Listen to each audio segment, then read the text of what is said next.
Pernah nggak sih kalian merasa sesak nafas saat berada di jalan raya?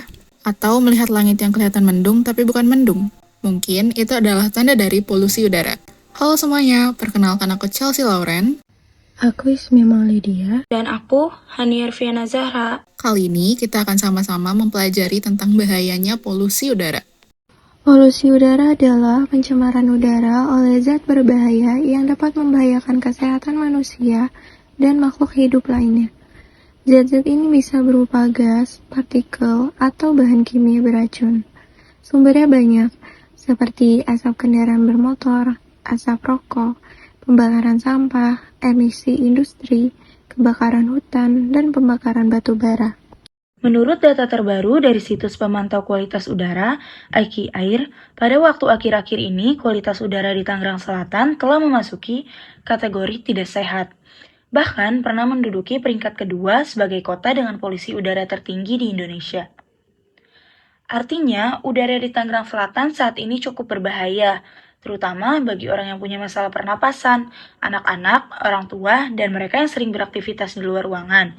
Jika terus dibiarkan, kondisi ini bisa berdampak negatif terhadap kesehatan masyarakat. Polusi udara tidak hanya membuat kita tidak nyaman.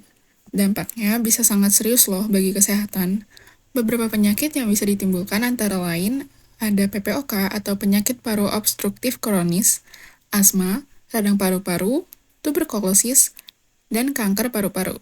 Mengutip dari website Sehat Negeriku, polusi udara dapat menyebabkan berbagai kejadian, mulai dari masyarakat yang terkena penyakit sampai kematian. Ngeri banget nih teman-teman. Hal ini juga menghambat tujuan SDG 3 tentang kehidupan sehat dan sejahtera, yang dimana polusi udara menyebabkan berbagai penyakit pernapasan, kardiovaskular, hingga kematian dini. Lalu, apa aja nih yang bisa kita lakuin untuk menghindari dampak dari polusi udara? Aku punya beberapa solusi untuk menjawab pertanyaan kamu, Ra. Pertama, kita bisa memantau kualitas udara. Pantau kualitas udara secara rutin melalui situs BMKG atau aplikasi pemantau kualitas udara lainnya. Kurangin aktivitas di luar ruangan dan tutup ventilasi di rumah, kantor, atau ruangan lainnya jika tingkat polusi udara tinggi.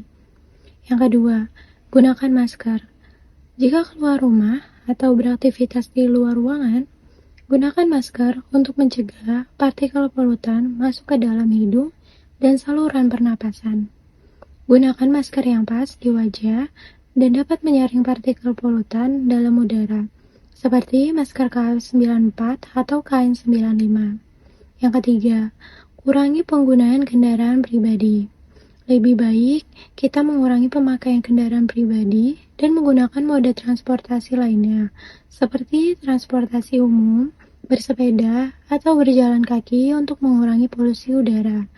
Yang keempat, bijak dalam menggunakan listrik. Anda bisa mengurangi pencemaran udara dengan membatasi pemakaian listrik, seperti mematikan lampu dan peralatan elektronik jika sudah tidak digunakan. Dan yang kelima, kita perlu menghindari rokok dan sumber polusi lainnya. Karena dengan berhenti merokok akan mengurangi asap rokok yang dapat mencemari lingkungan dan orang-orang di sekitar kita. Kita juga perlu menghindari tempat-tempat yang tingkat polusi udaranya tinggi, seperti pabrik dan jalan raya dengan lalu lintas padat. Yang keenam yaitu pola hidup sehat. Jalankan perilaku hidup sehat dengan makan makanan bergizi, minum vitamin, dan berolahraga rutin untuk menjaga daya tahan tubuh. Dan kita perlu memastikan asupan cairan cukup untuk mencegah dehidrasi dan membuat lapisan lendir di tenggorokan lebih encer dan pernapasan lebih lancar. Yang ketujuh yaitu memelihara tanaman. Tanaman menyerap karbon dioksida dalam udara dan melepaskan oksigen ke udara, sehingga membuat udara lebih segar. Kita juga perlu memperbanyak tanaman di rumah dan sekitarnya, terutama yang mampu mengurangi polusi, seperti palem bambu atau lidah mertua. Dan yang ke-8 yaitu bersihkan rumah dengan cara aman. Kita perlu menghindari membakar sampah, karena sampah itu dapat menghasilkan asap yang mengandung zat-zat beracun. Kita juga perlu menghindari penggunaan bahan pembersih rumah tangga yang berbahan kimia keras. Ganti pengharum ruangan kita yang berbahan kimia dengan bahan alami seperti aromaterapi.